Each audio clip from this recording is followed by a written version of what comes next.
Okay, well, welcome everyone to our event, The Adequacy of Antitrust Law. My name is Chloe Knox, and I'm the Vice President for Speakers for UVA's Federalist Society chapter.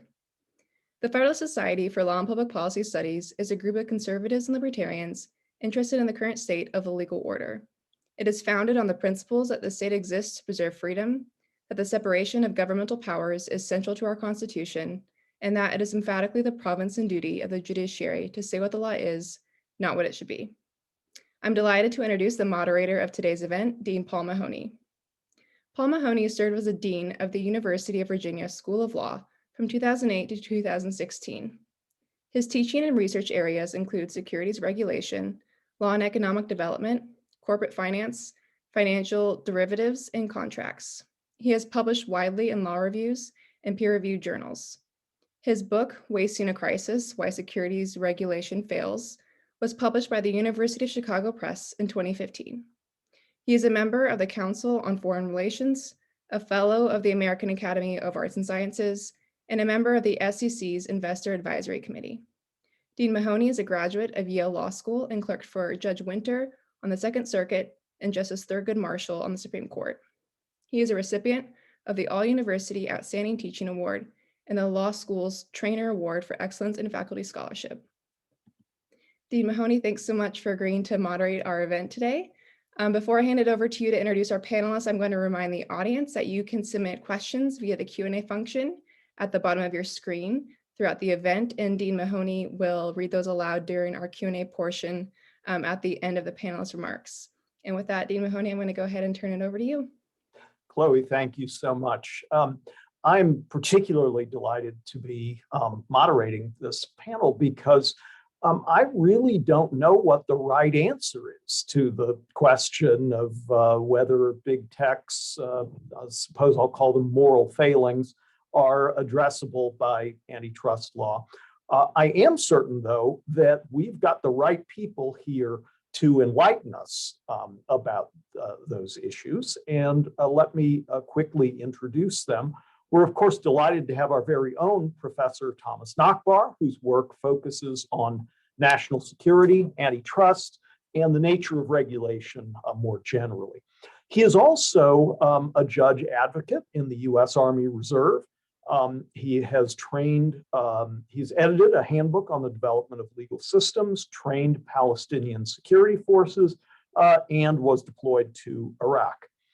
At UVA, he is a senior fellow at the Center for National Security Law, an affiliate of the National Security Policy Center, and a member of the Board of Advisors for the Applied Research Institute. He is a graduate of the University of Chicago Law School and clerked for Judge Frank Easterbrook on the Seventh Circuit and practiced at Mayor Brown in Chicago. Our second panelist, Jessica Vu, has worked in all three branches of government. She currently serves as chief counsel to Senator Marsha Blackburn, where she advises on Senate Judiciary Committee issues. She previously served as counsel to Senator Chuck Grassley. After graduating from Harvard Law School, she clerked for then Justice Don Willett on the Supreme Court of Texas and Judge McBride on the District Court for the Northern District of Texas. She also worked as a prosecutor in Harris County, Texas, before going on to serve as Assistant General Counsel to Governor Greg Abbott. Ms. Vu then worked in the Civil Rights Division of the Department of Justice. She serves on the board of the Federalist Society's DC Young Lawyers chapter. And our third panelist, Darren Bask, is a senior research fellow at the Heritage Foundation. Among other things, he frequently submits comments to regulatory agencies on pending matters. He has appeared in numerous media outlets, including the Wall Street Journal and USA Today. Before joining Heritage, he served as policy counsel for the U.S. Chamber of Commerce, where he focused on regulatory reform. He also worked for 7 years at the John Locke Foundation, a North Carolina-based think tank. He holds master's degrees from George Washington University, a law degree from the University of Miami, and an LLM from American University.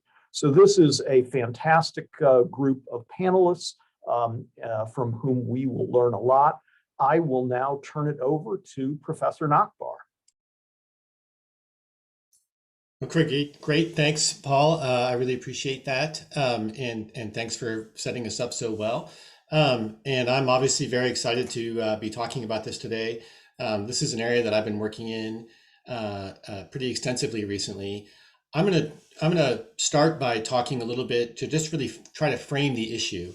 And I'm gonna go ahead and share my screen. I don't tend to use an awful lot of PowerPoints, but I have some here that I think might be helpful for demonstrating or really kind of talking about what platforms are all about.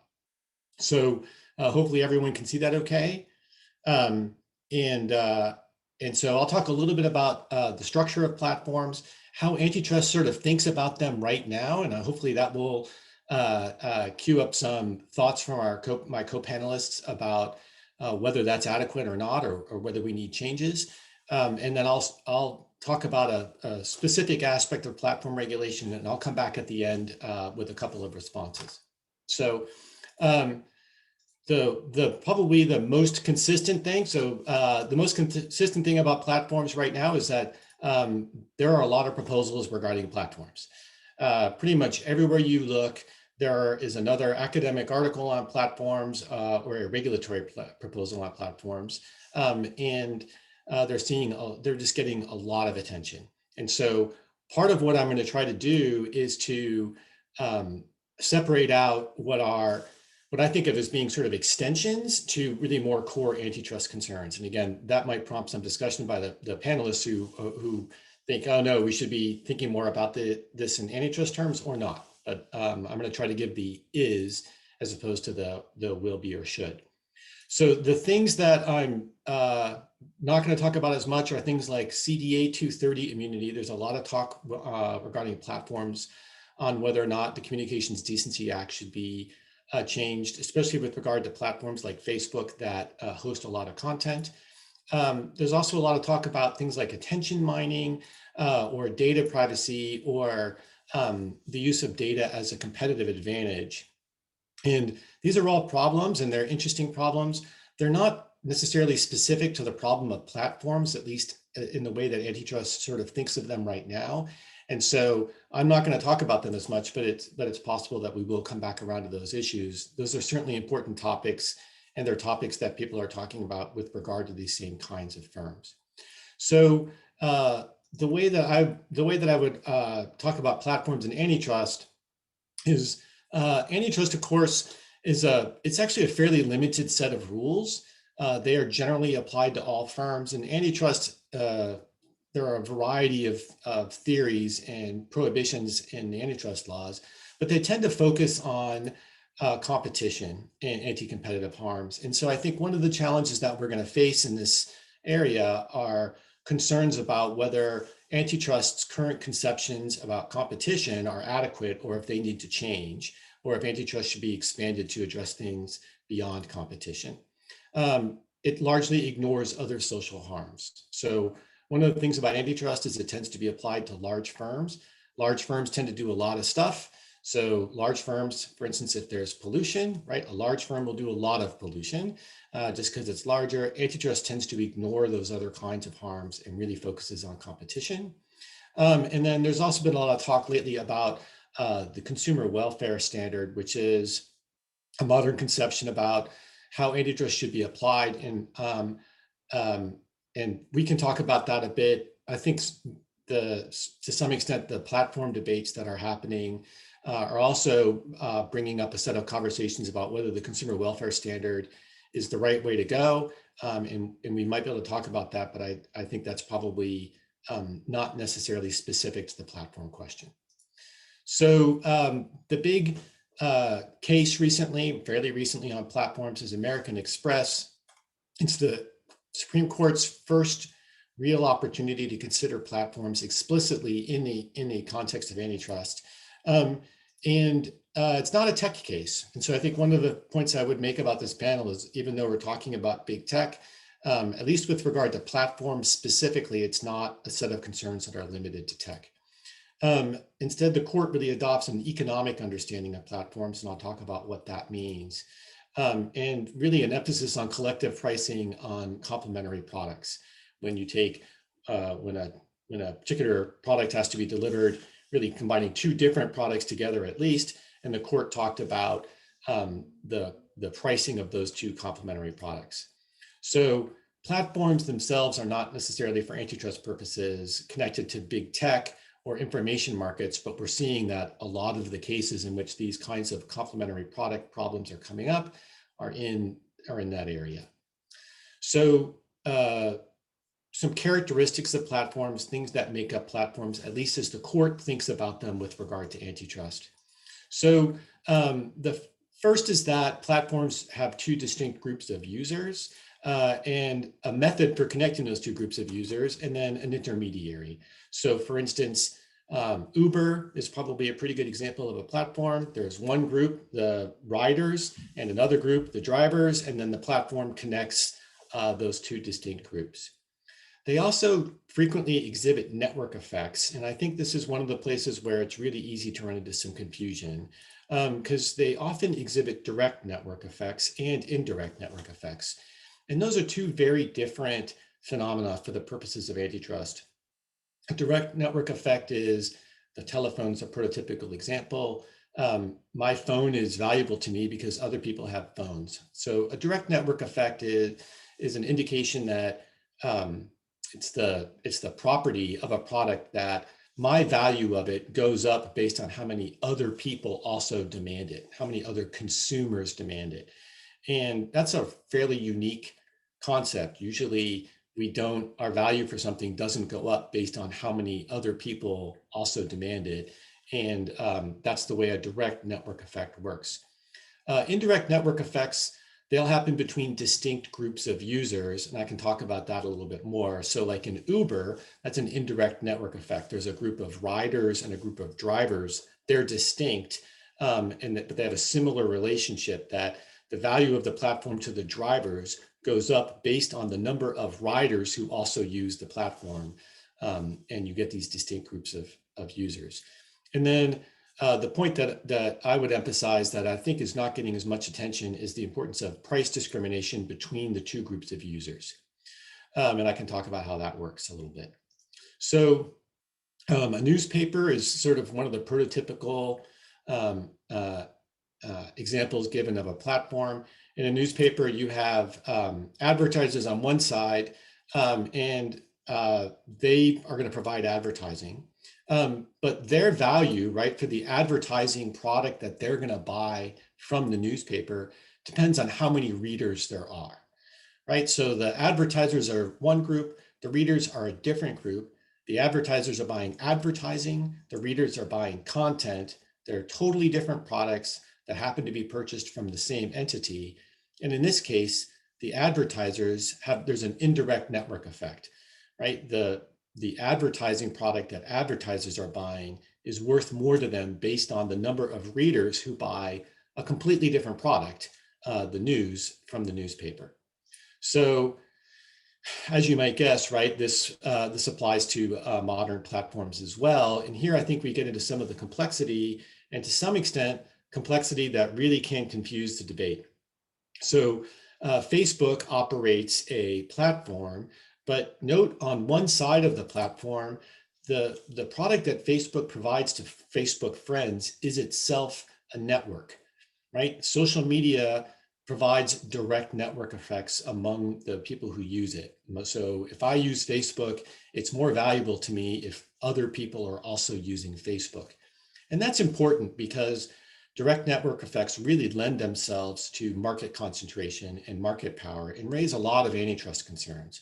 So if you're an antitrust regulator and you're looking at an industry, the fact that it displays network effects is an indication that you might be more concerned about market power than you would be in other industries. But note, that's distinct from the indirect network effects that advertisers get through the Facebook platform. And I think it's very important to keep those two sets of network effects separate, partly because the indirect network effects are fundamentally different in terms of the kinds of economic effects they have on the platform. So for one, indirect network effects have to cross the platform, and that helps to identify and distinguish direct and indirect network effects. It also helps to distinguish different kinds of restraints. They're also defined by the platform, and I'll show you what that means in a minute, that you can have very different indirect network effects based on how the platform works. And they can work both ways. So they can go back and forth. I'll show what that means in a minute as well. And that they are importantly, and I think this is particularly important for antitrust, less amenable to market power than direct network effects are. So again, we have the newspaper here. As Justice Thomas pointed out in his opinion in the American Express case, newspapers are a particular kind of platform. He called them one-way platforms. The advertisers benefit from indirect network effect from the readers, but readers don't get an indirect network effect from the advertisers. Not all platforms work that way. So for instance, Amazon and eBay ostensibly looks a lot like the newspaper platform, where you have buyers on one side and the indirect network effects that having a lot of buyers generates that benefit the sellers on the other side. But of course, the buyers are on Amazon and eBay because there are a lot of sellers on the other side. And so in this case, it's not just that buyers are buying things, they're actually looking for places where there's a wide variety of sellers. And so in this kind of a platform, you'd actually have the buyers also getting an indirect network effect from the number of sellers who are available on the platform. And it just gets more and more complicated from there. And I think it's one of the reasons why these problems are so thorny, that different platforms and different kinds of restraints can present fundamentally different problems in antitrust. So Amazon, for instance, is a combination of platforms, right? And for Amazon, there's the platform of listings, people are selling stuff. And then there's a whole separate platform for content, right? One of the reasons why people get Amazon Prime is because there's a bunch of content out there that's being provided by a number of different content providers. And that content platform, like Netflix, exhibits indirect network effects to buyers. And separating out those various network effects and regulating for them intelligently under the antitrust law presents a lot of particular problems. I'm really just going to talk about one more effect here. This is the problem of market power, that indirect network effects really work differently from the perspective of market power than direct ones do. So in this case, for instance, you might have a platform that has a monopoly over a particular product. So let's say that Facebook is the only social media platform out there, or YouTube is the only video content provider or video networking provider out there. We might be really concerned about the market power that they could exercise over friends or viewers in this case. But by virtue of platform effects, actually, the market power that advertisers have can counter that pretty substantially and actually pretty much push Facebook and YouTube to disgorge the rents that they get from the market power they have over viewers and friends, because there's competition in the advertising market. And that competition in the advertising market means that Facebook can't really charge a super competitive price for advertisers. In fact, they might have to induce advertisers to come to their platform by shifting some of the money that they would otherwise be making in the social media product to reduce advertising expenses. So I'll just put that out there because I do think it shifts kind of commonplace antitrust analysis about that. And I think I'll go ahead and stop there. I want to make sure that our panelists have plenty of time to talk. There are a couple of other permutations of, or a couple of other implications for the way platforms work, just from a descriptive matter. But I'd like to give our panelists a chance to talk about where they think the law is and where they think it's going, and then I'll come back afterwards and talk about that. So with that, I will stop sharing my screen.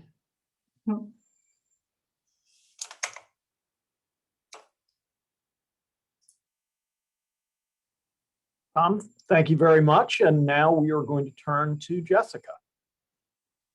Thank you, Dean Mahoney, and thank you, Professor Nachbar, for giving us that framework to analyze platform effects. Big thanks also to Chloe Knox, the Vice President of Speakers in UVA Law FedSoc, for organizing this event. Chloe was a fantastic law clerk in Senator Blackburn's office last summer, and we were lucky to have her. I'm very excited to speak today on big tech antitrust trends to an audience of UVA law students. You make up Generation Z, the most connected and social media savvy generation that exists. And because so many of you grew up using tech early on, I hope you'll find antitrust enforcement in this area as fascinating as I do. The digital economy has evolved so fast in the past 2 decades. Back in 2004, I was a freshman at Berkeley when Facebook first launched at public universities. Facebook completely captured our attention and changed how we made new friends. Just look at how much our lives have changed since. Forget about taxis and hotels. Now we all take Ubers and stay at Airbnbs. We have iPhones, Twitter, Instagram, and Snapchat to talk to each other and live stream our lives in quarantine. Last month, we watched a Reddit group take down Wall Street, and this month, we're all trying to get onto Clubhouse. On the surface, it looks like a rosy picture of a vibrant, growing tech industry. But consider the dark side of the story. In the digital economy, when users enjoy access to free products and services, money still changes hands, and it's our personal data that belongs in the hands of a few tech giants. And that leaves competitors and consumers at a disadvantage. Let me ask you this. Have any of you ever changed your privacy settings on your search browser?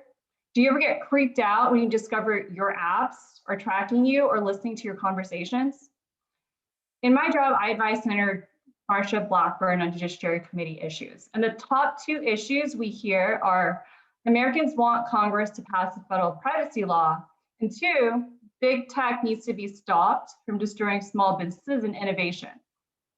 While the first issue on privacy legislation is something Congress can address, the second issue culminated in a series of antitrust lawsuits that were filed against Google and Facebook last fall.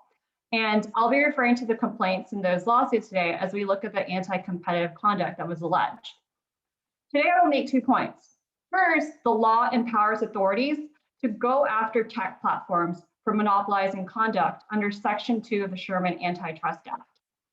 Second, state and federal authorities should aggressively use this law to go after companies that engage in illegal anti-competitive activity. These tech platforms represent a threat to the free market and competition. Consumers and businesses stand to suffer in the absence of any action. The crime here is not in being too big. The crime is taking action that hurts competition. According to Judge Bork in the Chicago School of Economics, the best measure of competition is defined by the Consumer Welfare Standard. Whether conduct is anti-competitive doesn't hinge on structural dominance like company size or market share. It focuses on the bottom line impact to the consumer, on consumer harm. And that's why it's called the Consumer Welfare Standard. Harm to the consumer is determined by any combination of 4 factors: price, choice, quality, and innovation. When the actions of a platform raises prices but reduces choice, quality, and innovation, that harms consumers and violates the law. These are all pretty general concepts, so I'm going to go ahead and break each one down, starting first with price effects.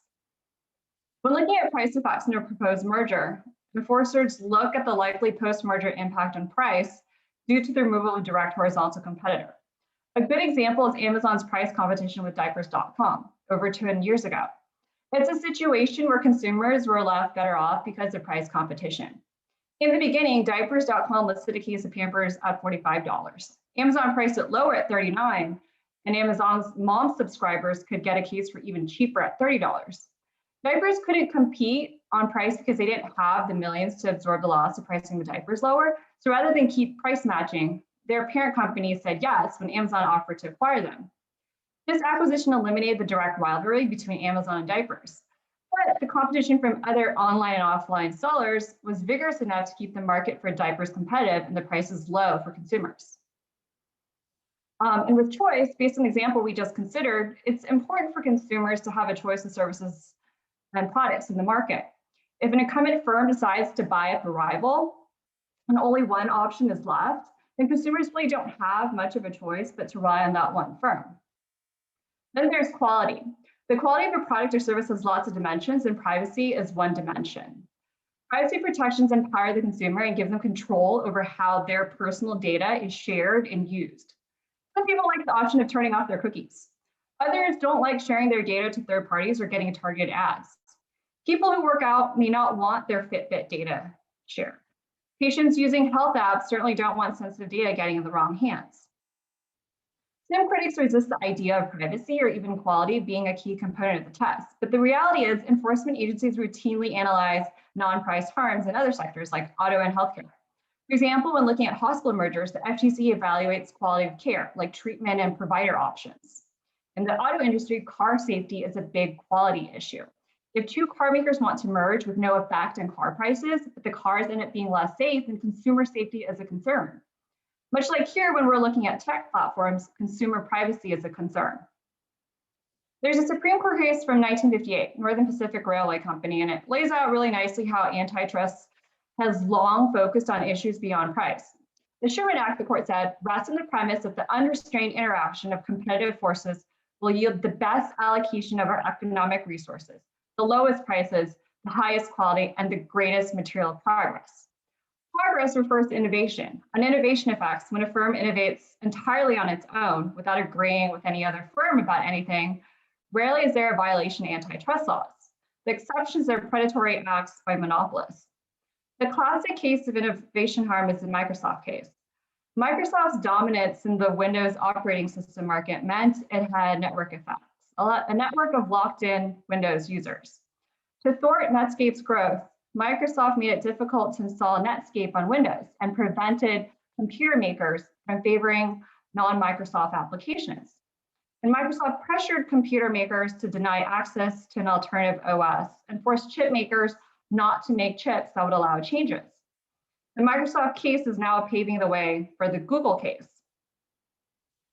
The first Google lawsuit filed by DOJ and 11 state AGs focuses on competition in the search markets, on search services, search advertising, and search text advertising.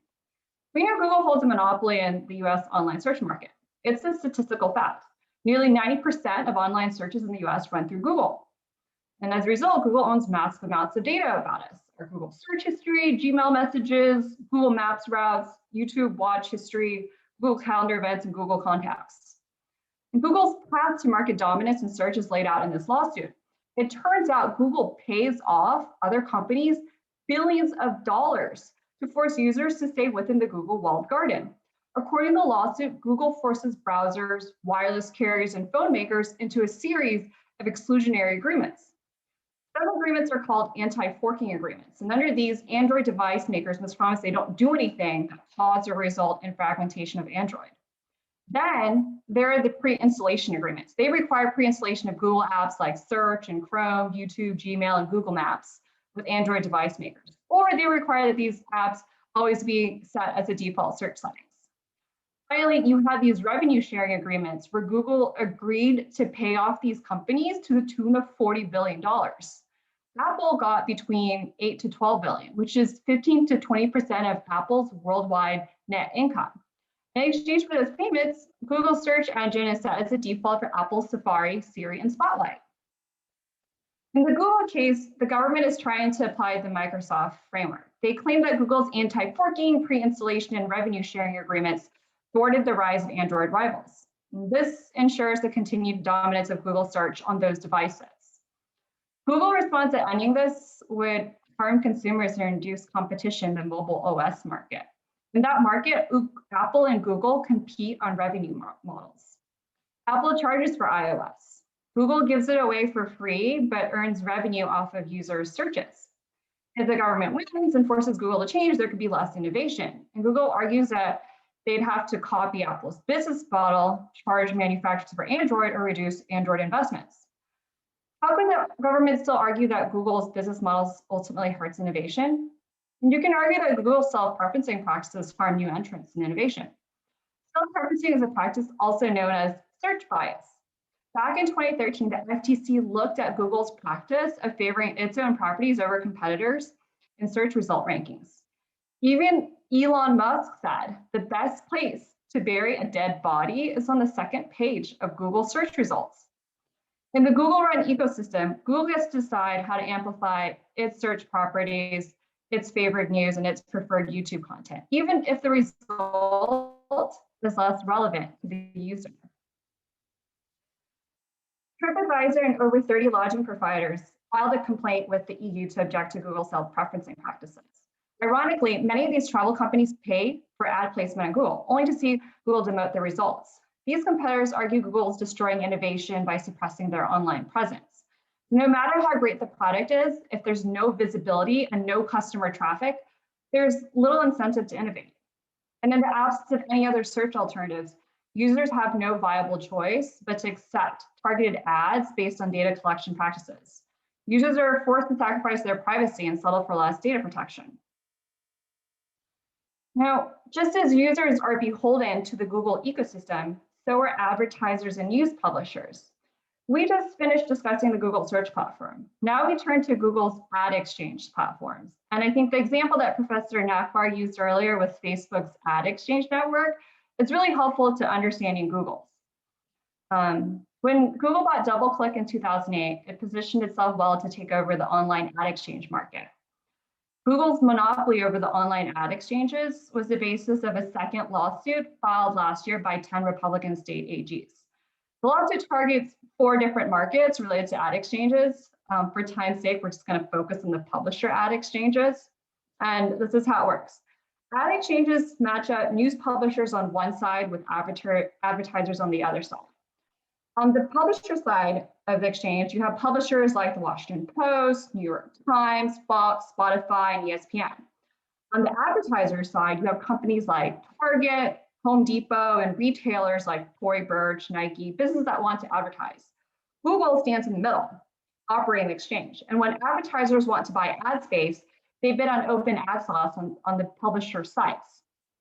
Since Google runs the whole ad exchange ecosystem, Google gets to take a cut on the deals that are made on the exchange. For example, if Google's exchange sells $100,000 of New York Times ad inventory, Google takes a certain percentage as a commission. But here's the kicker. Google's commission is double or quadruple the price of its nearest exchange competitor. Another ad exchange would only charge half or a quarter as much. So why don't the publishers just leave?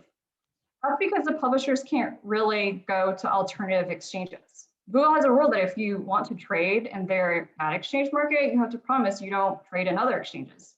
So you're stuck using Google software to make bids for you. And those software tools are designed to price your bids in a way that's most advantageous to Google and not to you. And so if the market here is the publisher ad server product market in the US, the consumers are the publishers. And Google overcharges fees to these publishers that are double to quadruple what other exchanges charge. So according to the lawsuit, there is harm because the publishers are stuck paying higher prices. So now that we've covered Google's monopolistic activity in depth, let's take a look at another platform, the social networking platforms. In December, the FTC filed an antitrust complaint against Facebook for monopolizing the personal social networking services market. So did a group of 48 state AGs led by New York's AG. At 2.7 billion active monthly users, Facebook is the world's biggest social network.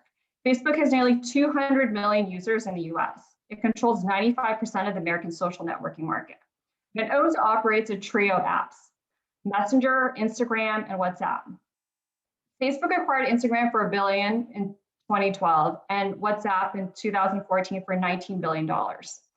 The FTC and state AGs argue Facebook maintains a monopoly in the personal social networking services market under Section 2 of the Sherman Antitrust Act.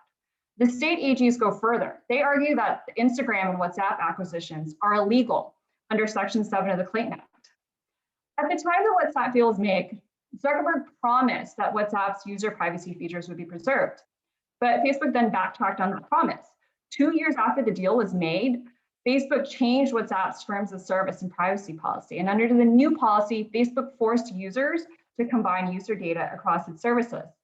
Once WhatsApp fell under Facebook control, there just wasn't a viable privacy-focused alternative in the social media services market anymore. And Facebook is definitely aware its privacy-limiting practices limits consumer choice. 2010, Facebook commissioned a study and found that users recognize that Facebook is first and most importantly, the only choice for connecting with friends and family online. While users felt that Facebook's privacy messaging was confusing and deceptive, only a small number actually canceled their accounts because there wasn't much of a credible alternative. That didn't stop Facebook from pushing forward with more abusive privacy policies. According to the AG's lawsuit, Facebook kept getting bolder and more aggressive. By 2011, Facebook's privacy policy allowed enhanced third-party data tracking whenever users visited a site with Facebook features. Facebook took away options to limit visibility and allowed for more collection of user data. They pretended their privacy policies gave users great control, but they actually did the exact opposite and made more private settings public by default. And so how Facebook protects privacy is important to analyzing monopolistic conduct. Social networking platforms give away free services, so they compete instead on quality, choice, and innovation. And when it comes to innovating, Facebook's playbook is to free ride off the hard work of competitors. Google's mantra is don't be evil. Facebook's informal mantra is don't be too proud to copy. The Wall Street Journal reported that when Snap turned down Facebook's offer to buy Snap, Facebook proceeded to copy Snapchat's camera filters, its direct video messaging, and Snapchat stories features. Soon you saw all these same features being replicated in Instagram. And then after Facebook tried to quash Snapchat, Facebook soon began copying House Party. And so it's really no big surprise that there are reports Facebook is now trying to copy Clubhouse. So just looking at these cases against Google and Facebook, it's clear the law can be used to aggressively crack down on tech platforms. The state AG's lawsuits against Google and Facebook are bipartisan. They're led by both Democrats and Republicans. The second Google probe on advertising exchanges is led by 10 Republican AGs. Conservatives and liberals are joining forces to hold these firms accountable for monopolistic conduct. Some conservative academics claim these antitrust lawsuits are punishing businesses for being too successful. That is false. These lawsuits are punishing two tech platforms for breaking the competition laws. This enforcement action happened to the railroads, to big oil, to big telecom, to Microsoft, and now it's Google and Facebook's turn. There is no special exception for the tech industry just because they exist online and because it's hard to physically visualize the full reach of their power. In this country, your company can climb its way to the top, but you still must follow the law. No CEO and no company that operates in the US is above the law. The message should be clear. Both Facebook and Google should be held fully accountable in court for all of the harms that they have wreaked on the free market and on the American economy and consumers. I just want to wrap up with my portion with this observation. What we're doing in the US is being reflected all around the world. Growing distrust of big tech's ambitions for our data and attention is reflected in the legislative and enforcement action happening in Europe, Australia, and parts of Asia like India, where Facebook is most popular. And I predict this worldwide reckoning will force tech platforms to change their business practices and do more to protect privacy rights. It's not going to happen overnight. It's going to take years. Google and Facebook spend a lot of money lobbying both parties in Congress. They donate to think tanks on the right and left. They're masters at shaping public opinion. And the battle of the future of the free market will be fought in the courtroom and the court of public opinion. And so here's hoping we end up with a stronger, more competitive digital economy. And so with that, I'll turn it over to our next panelist. Jessica, thank you very much. Darren? Thank you, Jessica, and thank you, Dean Mahoney. Antitrust law is definitely getting its day in the spotlight, and this attention and interest is coming from people across the political spectrum. And for some reason, and for some, especially on the far left of the political spectrum, but not exclusively, the concern is big is bad. In other words, there's something inherently wrong with big companies. This concern is not limited to big tech companies. So the answer to the question posed in today's program title, which is big tech too big, would be a resounding yes for those that would be posing that question. And if you replace big tech with big chicken, the answer would still be a yes for those on the far left of the political spectrum. And in case you're wondering, big chicken is a terminology that's used at least by some. In fact, it's tough to find an industry where there isn't some reference to big something. But what's driving most of the attention on the right side of the political spectrum? In answering that question, we get straight to the elephant in the room for conservatives. Conservatives have a valid reason to be angry with some big tech companies, and it arises from speech restrictions. While there are no First Amendment implications, this doesn't mean that the censoring of certain speech, often in what appears to be an arbitrary manner, isn't something that warrants concern. I feel like every day a big tech company is upping the ante when it comes to making conservatives angry and doing dumb things. And because of the bias and censorship concerns, some conservatives are looking to federal policy solutions.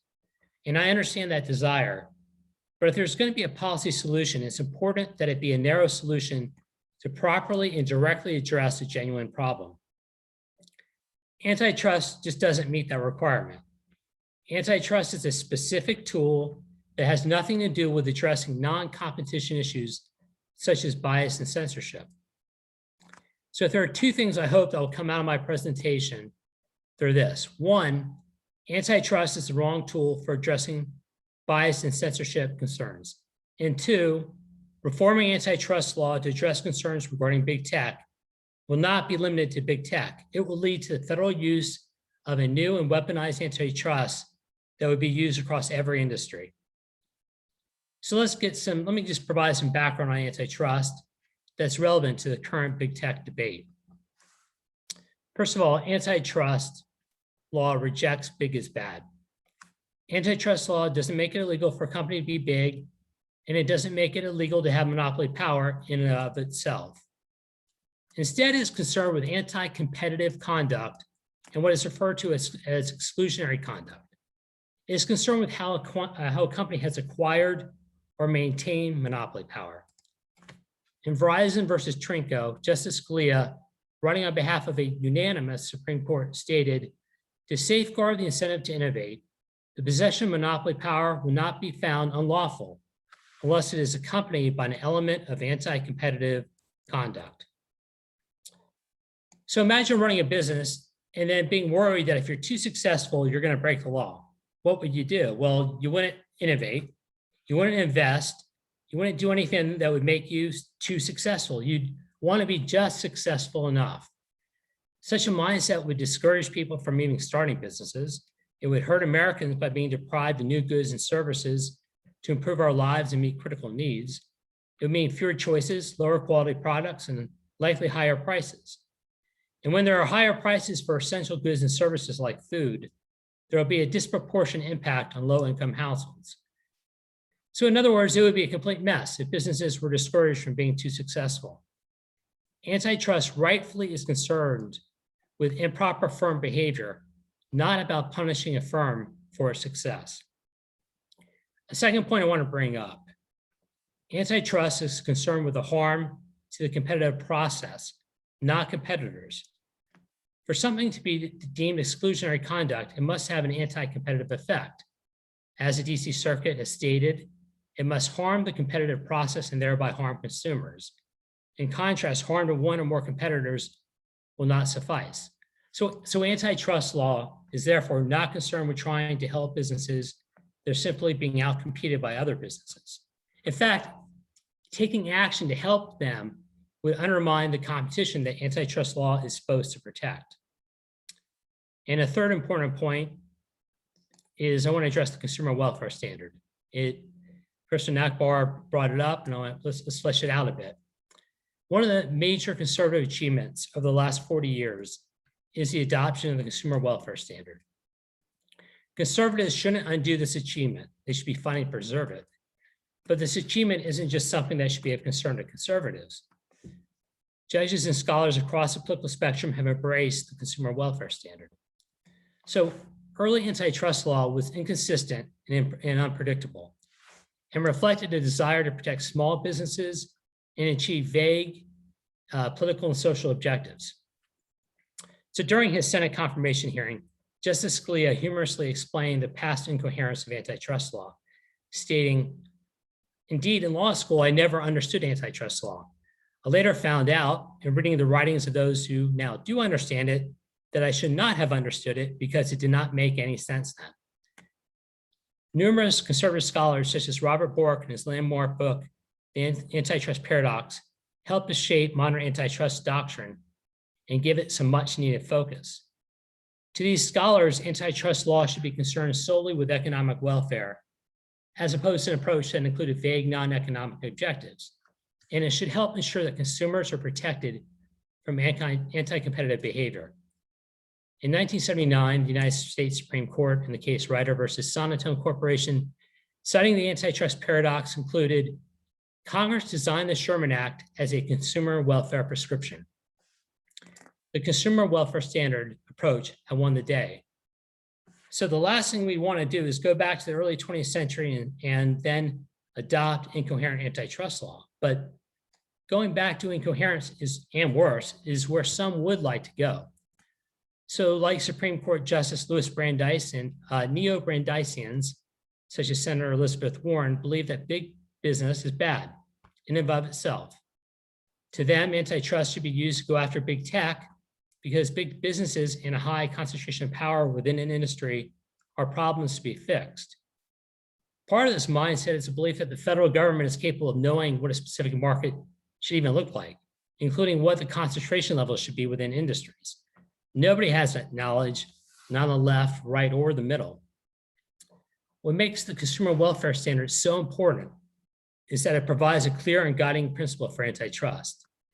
The neo-Brandeisians want antitrust to look at issues beyond competition and consumer welfare, such as political corruption. If you think cronyism and political corruption are bad now, imagine what it would be like if businesses knew that antitrust could be used as a means to get the government to go after competitors that they can't compete with. If antitrust isn't grounded in any guiding principle, but merely serves as a way for the federal government to go after industries they disfavor for objectives that had nothing to do with competition, then there's no logical stopping point. Antitrust becomes an amorphous concept that can be molded into whatever those in power desire it to be. There would be incoherence, conflicting goals, and unpredictability. And it would actually undermine consumer protection and the competitive process. So now let's briefly look at some recent developments that would seek to radically reshape antitrust law. In October, the House Judiciary Committee's Antitrust Subcommittee released a majority report regarding digital market competition. The report recommended, among other extreme things, legislation to change the business structure of dominant internet platforms and limit the markets in which they can compete. Representative Jim Jordan, ranking member of the House Judiciary Committee, succinctly explained that the House report advances radical proposals that would refashion antitrust law in the vision of the far left. In fairness, unfortunately, it isn't just the far left.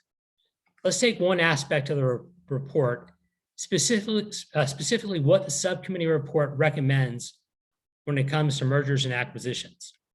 So regarding mergers, it says amending Section 7 of the Clayton Act to shift the burden in mergers by placing the burden of proof upon the merging parties to show that the merger would not reduce competition. Regarding acquisitions, the report recommends strengthening the Clayton Act to prohibit acquisitions of potential rivals and nascent competitors. This acquisition language is a blanket prohibition. Although in the context of the report, I don't think, or at least I hope, that the report is actually, they're not pushing for a blanket prohibition. At least I hope that. Here's something I want to point out. Note that these recommendations in this report on digital markets are on their face not limited to digital markets. In fact, the report's recommendations in general are not limited to the technology sector, nor are current legislative proposals such as Senator Klobuchar's Competition Antitrust Law Enforcement Reform Act. So let's just stick to the merger and acquisition issue second, and for our purposes, let's keep it to the context of big tech. It's helpful to do so because there are some who express concern about big tech mergers and acquisitions. So the first thing to point out is that incumbent businesses merging with and buying companies is not a new phenomenon that started with big tech, and it's not limited to big tech now. And as we've already seen, those wanting to drastically reform antitrust laws themselves are not limiting their merger and acquisition concerns to big tech. Now, here's what's being ignored: the importance of mergers and acquisitions. And that importance can be that it benefits consumers by creating efficiencies in the market, lowering prices, and improving goods and services, among other benefits. Now, if you want to hurt small businesses, innovation, and entrepreneurs, then making it more difficult to pursue mergers and acquisitions in big tech would achieve that harm. In 2019, half of US startups across the economy said that their most realistic long-term goal is to be acquired. Making their desired exit strategy far less likely will discourage entrepreneurs from starting businesses in the first place. It will discourage innovation and harm the nation's technology sector. It'll also discourage investors who are looking for that exit strategy to be a merger or acquisition. Making mergers and acquisitions more difficult would dry up some of the venture capital that helps these businesses start up in the first place. And then there are just some basic and critical principles we should not lose sight of. If the federal government is going to intervene in freely made voluntary commercial transactions, then it should, as it does now, have the burden if it wants to take the extreme step of blocking mergers and acquisitions. Private parties, not the federal government, are in the best position to make decisions that will affect their businesses, because they certainly have a better understanding of their businesses and their industries, and the decisions that they'd be making are shaped by meeting consumer demand. So let me close out by providing some recommendations. One, antitrust law should be applied to big tech companies just like it would be applied to any company or sector of the economy. So I want to make that perfectly clear. But two, antitrust law shouldn't be radically reformed. In fact, there's nothing in the big tech and antitrust debate that calls for any reform of antitrust law. Antitrust law is flexible and is well suited to address any potential antitrust violations. And for non-competition issues, that is, things that shouldn't be addressed by antitrust in the first place, they're separate policy questions. Number three, anger towards big tech shouldn't lead us to bad policy decisions. The justified anger many of us feel, including me, isn't an excuse to reform antitrust law for something that has nothing to do with what antitrust law is designed for. Any policy solution should be narrowly crafted to address the specific issues of concern. For example, the Heritage Foundation recently published a paper arguing for the reform of Section 230 of the Communications Decency Act. And then number four, let's also not forget that the US is the world's technology leader.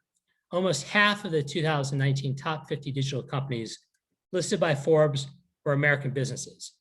Why in the world would we want to shoot ourselves in the foot and threaten our leadership position? So here are some key takeaways. Trying to apply antitrust concerns over bias and censorship by big tech, or any other industry for that matter, is like putting a square peg into a round hole. Antitrust remedies can be like a sledgehammer to a business or industry. Conservatives are generally concerned with excessive federal regulation, and they should be. So that being the case, it therefore makes little sense to look to antitrust as a policy solution in this context. Antitrust makes even overbroad regulatory solutions look modest in comparison with the potential sweeping remedies that can arise through antitrust enforcement. Antitrust and weaponizing antitrust, as some would like, would not merely affect the technology sector, it would apply across the entire economy. What we shouldn't want is applying an important but narrow area of the law, antitrust law, to deal with issues that it isn't designed to address in a manner that will not provide the solutions to the problems of concern. And in so doing, not only failing to address the problems, but giving the green light for the federal government to try and reshape industries, even the entire economy for almost any reason. Look, let's find the right cure for the disease, not create a cure that is worse than the disease itself. Thank you.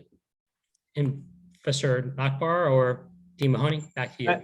Thank you. I am going to turn it back over to Professor Nachbar, but I just want to mention quickly, we've got a couple of questions in the queue, but there's plenty of room. So if other students have questions, please do type them into the Q&A box. Tom, back to you. So thanks for those comments, both Jessica and Darren. I think that you really laid out the issues really nicely and from both perspectives. And as we see, there's some overlap, and I think actually overlap to some extent is our enemy, in that you can wind up conflating a bunch of issues. And so what I'm hoping to do is provide a way to pull them apart a little bit. So for instance,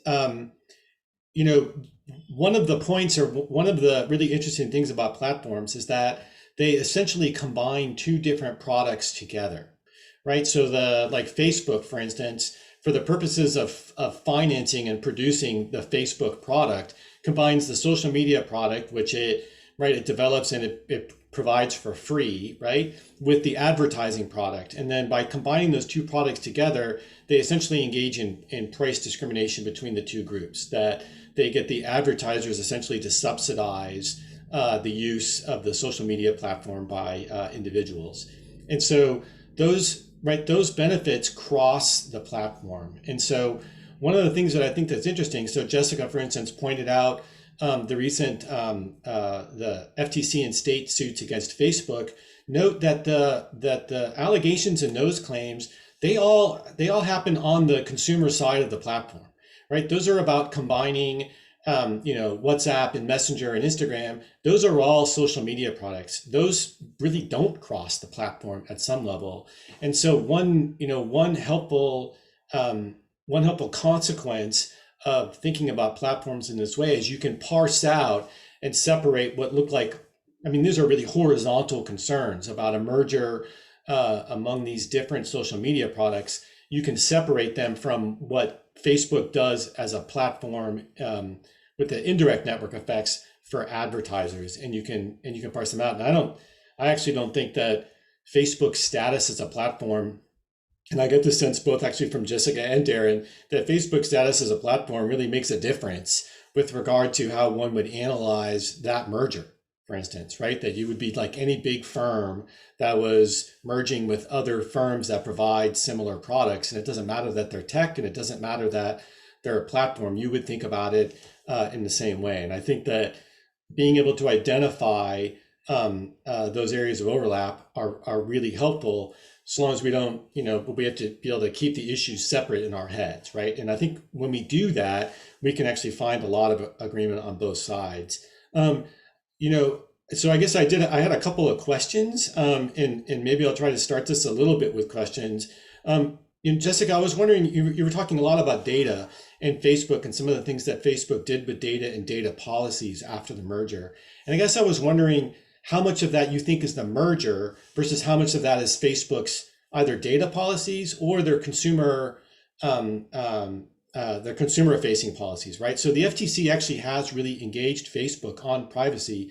They've done it not so much in the competition side of the house, they've done it on the consumer fraud side of the house, right? And I think the last consent decree, I think, was $5 billion for that. And I'm wondering, how much of that you think that you can, how much of those privacy concerns you think you can fit under that more consumer fraud side of the FTC as opposed to the competition side, or if you think those necessarily have to be different things. And then similarly, Darren, I was going to ask about the consumer welfare standard and innovation. So you talked about, it seemed to me actually that your primary example for innovation were the incentives for startups, and that's right. Those are actually possibly competitors as opposed to consumers. And I guess I wanted to hear a little bit about how you thought the consumer welfare standard would factor in those innovation concerns that you see being realized in the diminished incentives for startups. But I appreciate both sets of comments, and I think our students benefit tremendously from having those different perspectives. Thanks. And I will mute because I think most of the questions are going to be for y'all, and we'll see how it goes. So would either of you like to respond to Tom before I get to the student questions? Sure, Dean Mahoney. So with regards to Professor Nachbar's question on the FTC's enforcement role when it comes to consumer protections in the area of privacy versus competition, the FTC can and should be enforcing laws on both sides. It's interesting because the FTC was originally founded to enforce the competition laws, and it was only pretty recently, with the advent of the internet economy that the FTC took on a much stronger enforcement role on the consumer protection side for privacy protections. That doesn't mean it's exclusive, as in like they shouldn't go after on the competition side for privacy violations. On the consumer protection side, I think after the Cambridge Analytica scandal, the FTC took a much harder look at what Facebook was doing, and that's what resulted in the $5 billion fine. It was a violation of a consent decree. And I think the FTC has not only just looked at Facebook, but lots of other tech platforms for their violations, consumer privacy protections. TikTok, for example, is one really good example where the FTC has cracked down on child privacy violations. There was a record fine on that 2 years ago. The FTC has gone after Google for privacy violations. But that's not to say that privacy can still be a part of the analysis on what constitutes quality under the consumer welfare standard. Even while Congress is still waiting to pass a federal privacy law, the FTC, DOJ, and the state AGs can still go ahead with their enforcement of the competition laws. And in cases where there are no real prices to place on goods like social networking services, they have to look at non-price harms like quality and privacy in order to make a determination on whether the consumer is ultimately harmed. And I think some consumers think, well, my privacy and my data, if it's being shared at no cost, what's the harm to me as long as I get more targeted ads? I think the question is if there are more consumers out there who feel that their data privacy rights are being abused, because then you would want to take into consideration how they feel about those privacy protections in the context of quality. I'll try to answer the question. I'm not completely sure I understood the question, to be honest with you.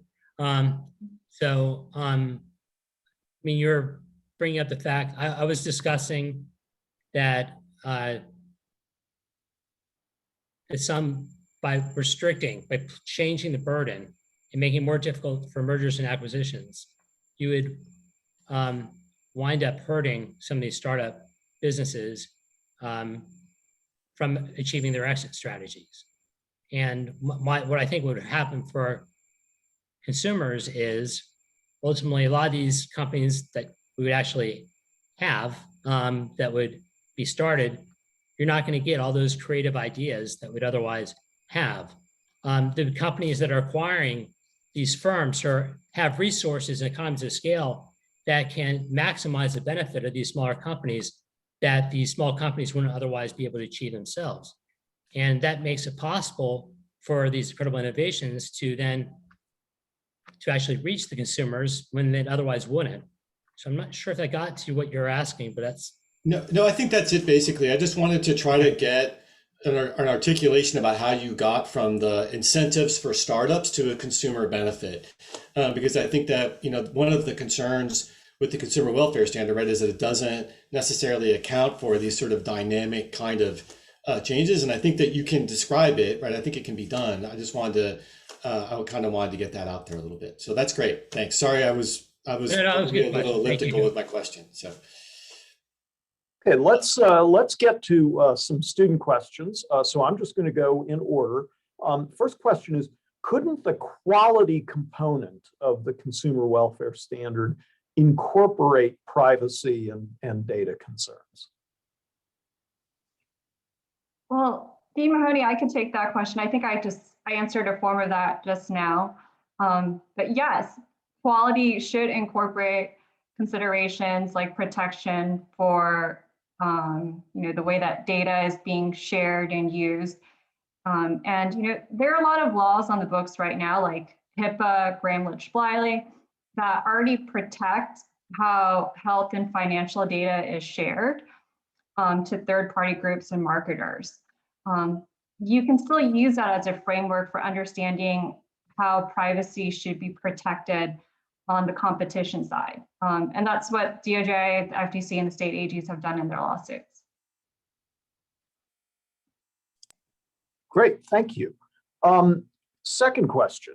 I'm wondering which government body should lead any antitrust action against big tech. Is FTC more capable than DOJ? Would more congressional hearings suffice? I'll just start, and I'll let Jessica take it right after. I don't have any clear view on that. That's something that's definitely something to look into. I know that I believe Senator Lee wanted to have the FTC kind of be the focus on the enforcement. And Jessica, you can tell me if I'm wrong about that, but I think that's true. And I think that it would require some hearings if that's really, if we want to figure out the best way to enforce the laws. I don't think the answer is clear, and I'm not sure if there is a benefit of trying to consolidate in one particular agency. But I just don't have the answer yet, and I think something needs to be thought through more carefully. Darren, you're right about that Senator Lee does want the FTC to hold on to the enforcement authority. Historically, and there's no law or rule that says this, it's just been the practice. DOJ has handled Apple and Google and on the competition side, whereas FTC has handled Facebook and Amazon. That's just their practice. There's no rule about that. I will say that both agencies would benefit from more resources. They don't really have the manpower to go after big tech or other companies.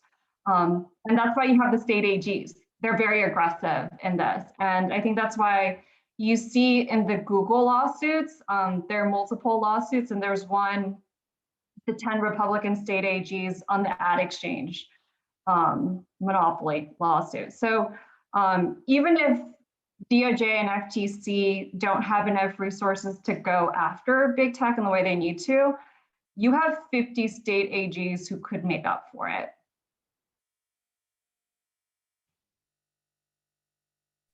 Okay, our next question. Given the misleading election posts on social media in 2020, as well as the 2016 Russian bot campaign, how likely is it that big tech censorship will grow as companies respond to these issues? Is there a way to protect free speech online while preventing harmful societal effects like falsehoods going viral?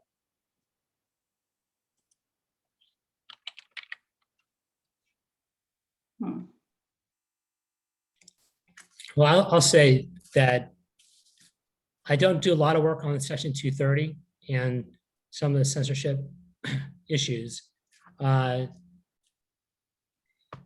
reality is we've seen that the big tech companies are being more aggressive on, obviously, censoring speech.